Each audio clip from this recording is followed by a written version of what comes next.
to another episode of the Business is Pleasure podcast with your host with the most, John George Francis. I'm the co-owner of the Clarendon Trading Company, also with my business partner slash wifey slash lover slash accountant slash logistics expert.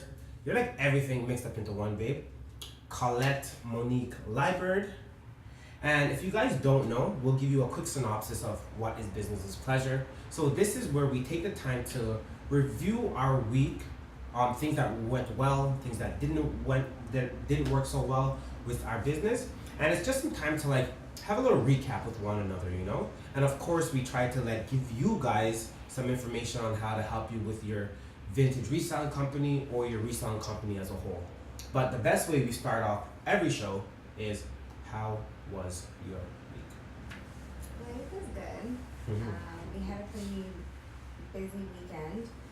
We had 2 events back to back. Back to back. What up, Drake? Drizzy? Okay. So we had 2 events back to back. So we had Sneak Peek in Montreal, which was a great event, and then we had. What's Sneak Peek exactly? Like, take your time, babe. Let's go into this. Like, explain to the people. You know, they've never heard Sneak Peek. I'm sure they haven't. The 3 people that have heard this probably haven't heard Sneak Peek. Sorry, I was rushing because I was hungry, but I'm still hungry. But yeah. Either way, we still have half an hour, so you know, just make the best of it. Yeah, so Sneak Peek is kind of like a sneaker streetwear event, mainly sneakers. It's pretty cool. It's run by this guy out of Montreal. He's really, he seems really hardworking and driven. Yeah, definitely driven. He's, doing a lot of good stuff for his own like marketing and his own brand. So hope he continues on and continues doing what he's doing. So yeah, we did that event in Montreal. It was a really good event. It was a really good turnout. We sold a lot, so that was good. Yeah. And then so that was on Saturday, and then so we drove down early in the morning on Saturday to get to the event for like 11. It was like 5 hours away. Yeah, so let me give you guys an idea of what we had to do. So on Friday night, our first thing that we always try to do is like curate the items that we bring to the event specifically for that event. So this event is like a lot of hype beasts, a lot of streetwear. So a lot of our items really represent that as well, you know. So we had a bunch of pieces of Bape, a bunch of pieces of Off-White, and really exclusive pieces of vintage clothing that community really gravitates to and everything, you know. So we finished that around maybe like 8-9 o'clock, and then we literally had to be in bed by like 11 o'clock the latest. But we were in bed by like 11:30, closer to 12. Yeah. So we ended up waking up at like around like 4:30, 5 o'clock. Yeah. Just getting everything together, and then we were in Montreal by around 9:30, 10 o'clock, and ready for the event. Almost 11, and 10:30 actually. Yeah, around 10:30, you know. So just about 4.5 hours of driving and everything, and then what we actually had to do was we didn't really get time to like enjoy Montreal, and sometimes that's like bothers me because we don't really get time to like relax and enjoy the city. It's as if like we're in and we're out. You know, so literally as soon as the event was done, filled the car up with gas and off back to Toronto. And then when we came back to Toronto, we had to curate for another event because this demographic is like completely different. Yeah. So like we stayed away from bringing Off-White, stayed away from bringing things like Bape. So on Sunday we did the Trinity Bellwoods Flea, which is a great kind of like craft market. But it wasn't really our demographic though. Yeah, it wasn't really our demographic. No. We kind of noticed that about halfway through the day. It was a lot of like moms. Because I saw babies all day, babies and dogs. Yeah. And like for me, like once I see a lot of babies and dogs, I know we're kind of at the wrong event. Yeah. But like it was a good event, had a really big turnout, but just like not. I wouldn't even say really big. I think it was a good turnout. For that demographic. It was a decent turnout, but like at the end of the day, the people that did come through the door that were our demographic, they bought because I don't care what anyone says, we have the best stuff. Always, of course. But yeah, just overall, it wasn't as much of our demographic as we would have liked to see. But it was a really well organized event. Like, it's good overall. Yeah, for sure. And I think like that's one thing what you were saying before was that like we have to like test these markets, and like so the same people that organized this show. If you guys take a look back at our previous podcast, we talked about the Etsy Toronto market, and that demographic was really similar. Just because the same people that organizes it, she actually has the same she has the same demographic that she deals with, you know? Yeah. So we should have took that as like a little hint. Yeah. Is that like the artisan market works well for her demographic, but in terms of the vintage clothing, the hype beast, the streetwear, maybe we should like try to stay away from that a bit. Yeah, You know what I mean? yeah. And a lot of the times too, like at those events, if they are looking for vintage, it's like people who wear like specifically women's clothing. So we do a lot of vintage that like if you're a guy you can wear it, if you're a girl you can wear it. Whereas like people will just like point blank look at our stuff and be like, oh, I can't wear any of that. Mm. Like there's no like whimsical dresses or like Oh my gosh, you yeah, know, that's like exactly what it was. or like kimonos or stuff like that. Like I can't wear that, you know. So they just kind of like walk past it. Whereas like at other events that are more like kind of like a younger demographic, they see the stuff that they can wear. You know what I mean? Like men and women. So like it's just a little bit different. And also we learned something like really important, kind of like what you were speaking to, is that like we can't. So basically we heard of Trinity Bellwoods and we're like, oh, we've heard of this event before. So we like signed up for like 2 of them. You know what I mean? Right off the bat. Whereas like we should have really realistically tested the first one, see how it went, and then if it was a good event, done the second one. It's kind of like a hard line to kind of like balance between though, because you want to get into the event and not miss out on something, but at the same time you don't want to book too far in advance and then realize that it's not really your demographic. Yeah, because I think one thing we're really hoping on as well, because we still have to go to the Christmas one, I think it is, because we're skipping the October one, is that with the Christmas one, hopefully there will be like a larger volume of people, simply because of the fact at that point a lot of people are going to be looking for gifts. Christmas, exactly. So hopefully like our demographic will come out, or if not necessarily our demographic, the parents, the cousins, the friends of our demographic, they'll be there. So hopefully they'll be able to like purchase a couple things. Yeah. But I think when we're in positions like that, we still made the best out of it, because like we're always engaging. We didn't sulk the whole time and like, oh crap, like fuck this, like this sucks, you know what I mean? Like we still try to engage with our clients, engage with people who did come by, and also like just engage with the other vendors. Yeah. And I think that we did an excellent job of doing that as well. We did. We met this lady. She started her vintage thing like a year and a half ago. Lexi Luxury, amazing personality, extremely good picker in terms of like her demographic and her style. Yeah. So I think that's one of the rewarding aspects of it. If the event didn't necessarily work for us monetarily, in terms of like getting leads, meeting people, creating like adding people like to our Rolodex that we could always call upon, I think that was the positive aspect of it. You know what I mean? Yeah. Despite whatever happens, you know. And at the end of the day, it's better to be out there doing something, regardless if you're having a huge like return on your investment or not, as opposed to just like sitting at home. You know what I mean? Even though like we never really sit at home, but like yeah, most but like definitely. you know what I mean, right? Yeah.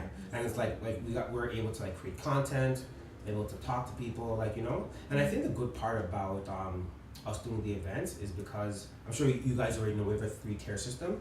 We have the apps, we sell in clothing stores, and we also do events. It's like we were still able to like meet up and drop off products to people after the event, simply because of our apps. So it was still a fruitful day. We're posting online, still creating content and everything. And like even with all this being said, like we still made a profit. Like it wasn't like it was a completely, you know, non-profitable event for us, but it was just like not the numbers that we're used to seeing, which is fine. Like we said, we'll know for next time. And we'll know for not even that event, because obviously, like I said, it's a great event for that demographic, but that type of a demographic isn't necessarily our market. And like we were talking about before in our previous podcast, it's all about figuring out what your market is, but the only way to really do that, or one of the biggest ways that you can do that, is trial and error, right? So like we tried out this event, we tried out a couple just to see, and we figured like, okay, this demographic isn't for us. We're gonna try the Christmas market to see if just the sheer volume is gonna make a difference, but if it doesn't, we know going forward that like we can't do these types of events. Yeah. And the thing too is that like we hope that maybe like that market would change and cater towards us. But at the end of the day, it's not really up to us, right? It's up to the. Or like maybe too, sorry to interrupt you. Maybe we need to cater to that market a little bit more. Yeah. And like that's what we have stuff coming in the future. That's a really good way to put it too, eh? Yeah. Because sometimes like we can't just like look at them like, oh, it's all their fault. No, like, it's not. That's like a really good way to put maybe it. we should start like catering to that market a little bit more. And I think like some of the things that we're implementing to do in the future, it kind of does speak to that. Like it intertwines with that. Even like that we've started getting like shoulder bags and stuff like that. Like that kind of speaks to it too. So like I think like overall, like we learned something from this market, and we learned something from the experience to kind of like take a little bit of that going forward, and like maybe we do curate for that, like different types of events, but maybe we need to curate a little bit more. Yeah, most definitely. Which is always really good, you know what I mean? And I think another thing what's crazy is about like understanding communities and understanding demographics. And guys, we've been getting so much hate over the last week or so. It's crazy. It's crazy. Me and Colette had a conversation, and we knew that some of the content that we do put out would have the potential to maybe like bother some people or maybe rustle some feathers, but not to this extent. With you guys, you know that like one of our major things is giving value and giving information that's helpful, even if it's detrimental to our business. Because for me, I value the community more than the money. Because at the end of the day, if you can build a community, if there's more people in the community, there's a potential for there to be an influx of money, which hopefully will come back to us one way or another. But before all that, we have to worry about bringing people value, and that's what's most important. You know what I mean? And so me and Colette actually ended up making a IGTV post. Make sure you all check it out. It's called Hidden Gems Episode 1, and we essentially tell people the steps they should take into finding rag houses, textile stores, clothing exporters, and how they can find the best pieces of vintage for the cheapest price. And mind you, I'll just do a little disclaimer here. Mind you, all this information is available online. That's how we found it, essentially. Yeah, all this information is available online, and no one's ever given it to us. We've never asked anyone for any piece of information. We've never taken information from everyone. It's always been accessible online. And one of our major things, what I always wanted to do was more so democratize the idea of the sensitive information within the vintage community. Because when we initially started, that's what we noticed was like, no one wanted to help you, no one wanted to give you ideas, no one wanted to assist you in anything, which is fine. At the end of the day, it's business, so like, we took that with a grain of salt. We're like, we gotta figure this out for ourselves. But I think with us, what we always wanted to do was like, how can we help the next person so it's a bit easier for them? Not give them the fish, but give them the tools so they can learn how to fish. You know, so we went through the process of telling people like, hey, to find these places, go to Google, type in clothing exporters, type your city. We released the video on Wednesday, nothing happened. Released it on Thursday goes by, nothing happens. Then Friday morning, one of these vintage companies that does not even follow us, guys, they're like a big head in Toronto, so you know I felt kind of greasy still, like, you know? So they messaged us and they're like, hey, can you give me a call? I was like, oh crap, like, maybe, honestly, I was so naive at first. At first, I was like, oh crap, like, maybe they want some information on like, how to like, help with their content and like, you know, put more information out or things like that. So they give me a call and it's like nothing good. They're upset about the video, they want the video taken down, and they think we're foolish for trying to bring value to our clientele. So I tell the guy, don't tell me how to run my business, he ends up hanging up on me, whatever. And this next guy ends up calling us, and his tone was like really moderate at first. He was like trying to be understanding, and then he turns into this monster, calling us homophobic phrases, getting upset. And you guys have to understand, like, these are people that have been in the business for 20 plus years. So I could totally understand their disdain and also their position, because it's like, it's almost as if we're taking money out or food out of their plate. But the way that we want to set up our business is that we're willing to lose a little so the community can gain more. But I think also like that's how they view it. Mm-hmm. But I don't think that's what we're doing at all, because at the end of the day, like, there's no malicious intent in this. We're not saying like, hey, like, don't buy your stuff from this company, don't buy your stuff from that company. And a lot of the times, like, the people that are watching our IGTV, and mind you, we have like 3,000 followers, like, no one's really watching it. Like, we're not popular. Yeah. We're not popular. And the guys that were hitting us up, they have like 24,000 followers, 15,000 followers, like, 10,000 followers. No one's really watching it. But back to what I was saying, like, we're not, there was no like malicious intent with it. We're not trying to say like, hey, don't buy your stuff from this person, shop here instead. At the end of the day, we're speaking to people who are interested in getting into the reselling community as well, whether it be as like a business, like what we're doing, or even if it's just like recreational on the side. At the end of the day, these warehouses and these wholesalers, you can't go to them as like a regular shopper. Like, you can't be like, hey, like, I need an outfit for this weekend. I'm gonna get two pieces. Like, it doesn't really work like that. Like, you literally have to be either registered as a business or at least at a minimum be purchasing in bulk. Mm-hmm. You need to call them. You need to make a And kind of like build a relationship with them. yeah, you need to Like, build a relationship. You need to kind of like make a reservation to kind of like be like, yeah, I'm coming at this time. This is when you can expect me. It's not just like knock on the door. It's not like an open door policy. No. Just come and go, come and go. No, it's not like that. So a lot of these people that were contacting us, like they're, you know, retailers just like us. So it's like, you know, your average customer, they're not gonna go online and Google a warehouse and figure out where they can buy clothing from. If I'm like, you know, Sally trying to find a cool vintage outfit to go out for the weekend, I'm not gonna go picking for 8 hours to find it. Yeah, F unlucky. Like, you know what I mean? You may Like, find something that you want. Like that's not gonna happen. So at the end of the day, overall, I think I can understand where they were coming from because they didn't necessarily understand what maybe the basis for it was, or maybe they thought that there was this like malicious intent with it. But there was no malicious intent, and at the end of the day, it's not going to affect your customer base. And overall, we don't have that. And to be honest with you, if it does affect your customer base, you should take that as a form of insight to be like, oh crap, well, this has the potential to hurt our business. What can we do to ensure this does get fixed? Yeah. Because I think what their mindset was like really antiquated. Their business ran well, so good for all these years because it ran on secrecy, which is fine. Mm-hmm. But for you to think that someone like us is not going to try and push that information out to other people so more people can now be involved in the community, so more money can be involved in the community, so now more information can be shared around the community, you're kind of really holding yourself back as a business because you're not preparing yourself for those things, you know? And you're not preparing yourself for the future because at the end of the day, like, we found out this information in seconds. It's gonna be crazy because one day you're gonna be like, Alexa, where can I find clothes cheaper than Value Village? Like, we found out this information by just going online and Googling it. So it's like this information's out there. So like your system of secrecy or whatever, like it's not gonna work. And it clearly isn't working because we found it out in 2 seconds. Mm. So it's just I don't know. It's like kind of like beating a dead horse. Like you're getting upset over an issue that's already been out there. Like you're getting upset over something, information that we're not creating. We're not saying like go to this address at, you know what I mean, call this number. We didn't give anything like that. It was just like, hey, go online, search for warehouses, and then you'll find all the information you need. Yeah, 100%. But I don't know, I also find it kind of comical because it's like we're almost becoming like blacklisted within Toronto. And I think it's like the coolest thing, you know what I mean? Like these guys are forcing this conversation around us, and it's like letting us know that we're doing something right for our community. So it's almost like really rewarding to see them like be so worried, to get so anxious, and just to like have this great disdain against us because like they know how valuable the information is for the community. And I think that's why I'm really happy about experiencing this, is because like I want the community to always be getting value from us.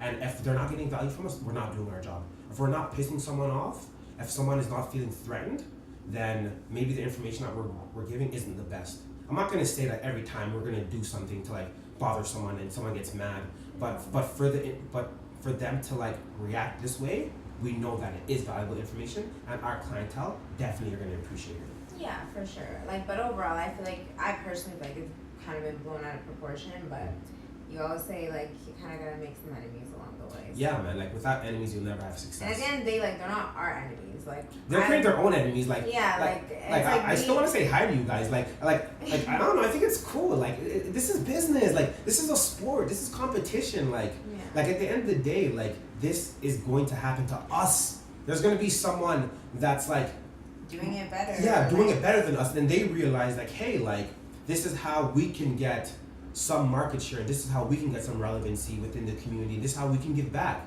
Yeah. And you know what? And for us to react like the way they are, we're already on a downwards path because we were not prepared for that. Yeah. And like, you know, and if anything, they should be thanking us. You know, we're doing them a favor. We're letting them know that like, yo, like we need to change something. Yeah, we like need to change something. if your whole business model is like predicated on people not knowing about where you get your clothing from, that's kind of like an unstable business model at the end of the day because this information is available online. Yeah. So Yeah. it's not going to last for that long. Mm-hmm. Like overall, it's not going to last for that long. So yeah. you got to figure out something else. But that's just what I think. No, most definitely. And it was kind of crazy too because like this literally came in with it. This literally happened with me working on the business full time only 1 week. Yeah. Only 1 week, you know what I mean? Like I think it's a nice milestone because like of course you know already that like the transition from like a full-time job into this was something that you and I have been talking for months, maybe even like a year. And for this finally to happen, for us to do the business full time, it's rewarding because like our sales have been improved because the amount of effort we're putting into the business now. We're posting a lot more. We're creating a lot more content. Yeah, and it's really, sorry to interrupt you.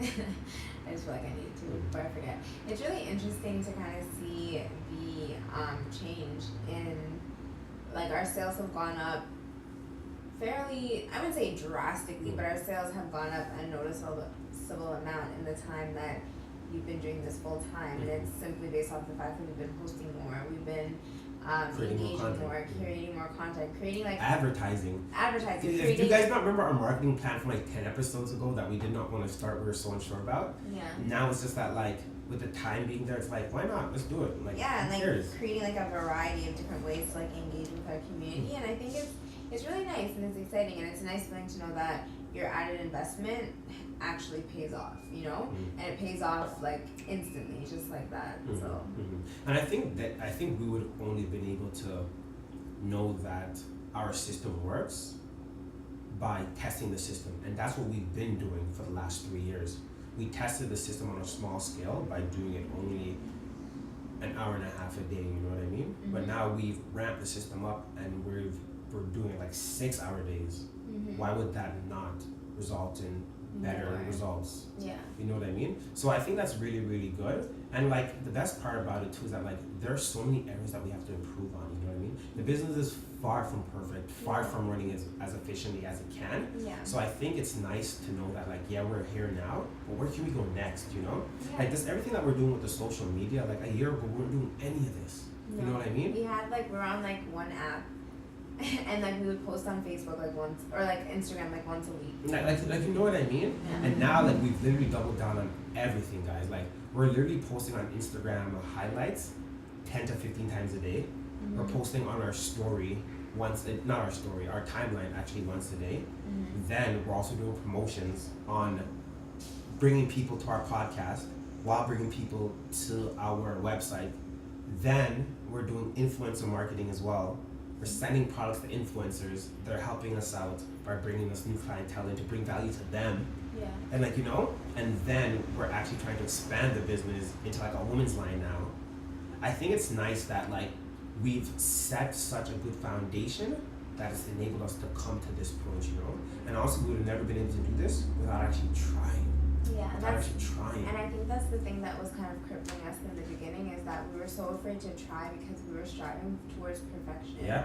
Like we were expecting to have this like whole encompassing, you know, marketing plan that had like all these different aspects and that was so well rounded and thought out and perfect, that instead of just doing it, we spent so much time planning it, we didn't know how to plan it. Whereas like now we're kind of like learning on the fly and we're planning on the fly and we're just doing it, testing it out, seeing what works, and then we'll incorporate that into some sort of system at some point.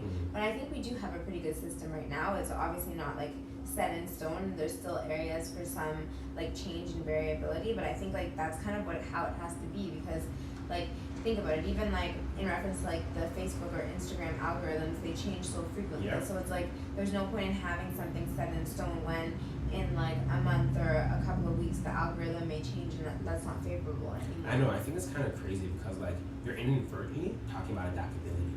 Yeah. And I think like that's one of the most important parts for every business, whether it's your marketing strategy, your sales strategy, logistics strategy. If you're not able to be adaptable to the environment that you're currently in, you're gonna sink. Yeah. You know? And I think for us, we were so focused on like the idea of perfection, but we didn't understand to become perfect, you kind of have to be imperfect. Yeah, and like realistically, like our demographic and our base, they don't require perfection. No. They don't ask for perfection. No. They've never once been like, oh, like you posted this and like I saw this in the background, that's kind of weird. Like, you know what I mean? Like no one's ever asked for perfection, so I don't know why we ever expected to like the need to have to deliver perfection. You know what I think it was? I think it was like our own prejudices. And our own, I think it was partially our own insecurities, and also like we come from a generation of like, oh, like it has to be yeah, like from the jump. If not, everything's gonna be a failure. Exactly. Like we come from that generation where like we need to have everything planned out before you do anything. Whereas like this generation and like the generation of our demographic, like they don't care. They just do whatever they want, and like if they like it, cool. If they don't like it, cool. Like it's not the end of the they'll world. move on. You know? And I think that's what our major issue was. We weren't respecting our clientele. Yeah. We were more so worried on what we wanted. We weren't looking at them and being like, hey, like, if you guys like playing baseball, why are we gonna bring you to a basketball game? Yeah. Like, you know what I mean? Like, let's focus on what you really want and what's important to you. Of course, I think there's some things that need to be obviously like Improved aesthetically appealing. Yeah, and, of like, course. And like just like there are little things that I want to tweak in like in reference to our branding and stuff in reference to that. But at the end of the day, I think we've gotten a lot better at not letting our perfection hold us back, or our need for perfection hold us back. Because at the end of the day, we're never gonna be perfect. Yeah. Especially with the eye that we have, like. I remember back like when we first started taking our own pictures, like I'd be like, John, you can't post this because it's not perfect, and you'd be like, it doesn't matter. And it was so hard for me to understand that, but now I do, and I'm happy that we went through that stage of imperfection because it allowed us to get to a better point now. Yeah, and I think we're at the point in our business relationship as well, where if we see something not working, we're not going to remain static and just allow it to continue going that way. We're going to be like, okay, let's change this now right away because clearly our demographic doesn't like it. Yeah. And that's what trial and error essentially is, you know what I mean? You try it out, it's not working, change it. You try it out, it is working, keep that shit going and keep it going, keep it going, keep it going, you know what I mean? Mm-hmm. So, but unfortunately we can't keep this podcast going, guys, because we've come to the end. I want to say big shout out to all you angry vintage companies out there. Guys, it's all love, man. Like, it's only business. It's either you do or you don't, and you guys will be fine. Like, you guys have been running your businesses for years. You guys have good fucking business models. Like, shut up, you'll be fine. And then thank you guys so much for watching another episode. Please like and share so we know that you care. If you guys have any questions, hit us up in the DMs. Shoot us messages on our Facebook, Instagram, or through our website. And until then, peace. Bye.